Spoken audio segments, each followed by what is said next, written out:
Silent night on Millionaire's Row.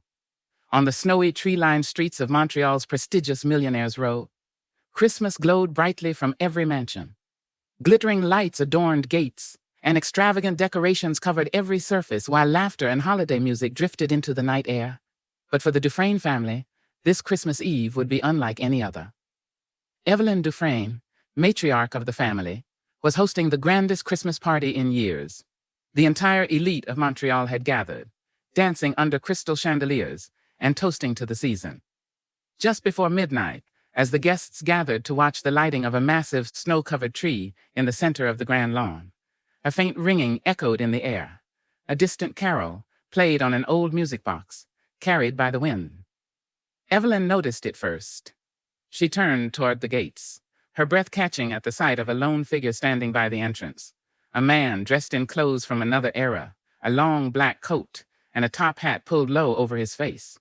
His hand rested on the gate as he watched the celebration. "Do you see him?"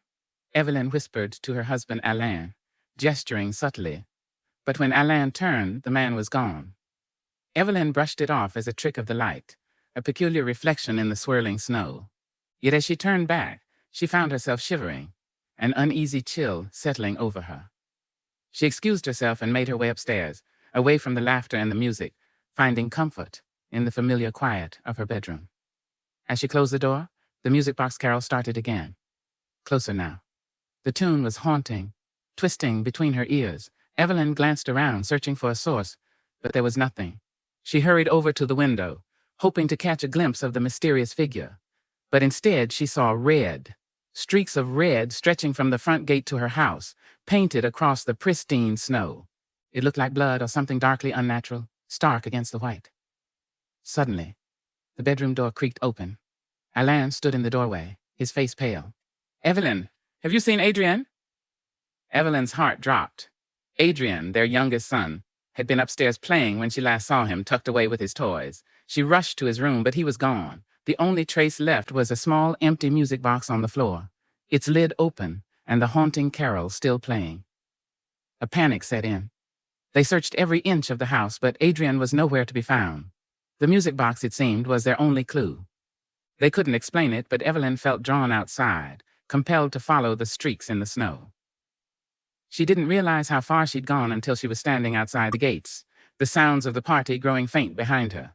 The red trail continued through the snow, leading deeper into the empty streets beyond Millionaire's Row. Alain had followed her, gripping her hand tightly as they wandered further. The cold seeping through their clothes, a thick, suffocating quiet surrounded them. And then they saw it, a small figure slumped in the snow, illuminated by the dim glow of a street lamp. Adrien. Evelyn's heart twisted as she ran to him, pulling him up into her arms. He was freezing, barely breathing, and clutching a strange, tattered doll. Alain reached out to examine the doll, but the moment he touched it, a chilling voice echoed through the street. "Greed and wealth have taken more than they have given. Now you take nothing more from me." They whipped around, and there he was, the same figure Evelyn had seen by the gates. His face was pale, almost waxen, and his eyes glinted with a strange, otherworldly light. Evelyn tried to speak, to reason with him, but he lifted his hand, holding a small piece of paper that looked as though it had been torn from an old photograph. "You took from me, all of you." His voice was a hoarse, hollow sound, every word filled with sorrow. "Each year, you celebrate and forget those you trampled to build your fortune, but I don't forget." With that, he stepped back into the shadows, vanishing as if he'd never been there at all.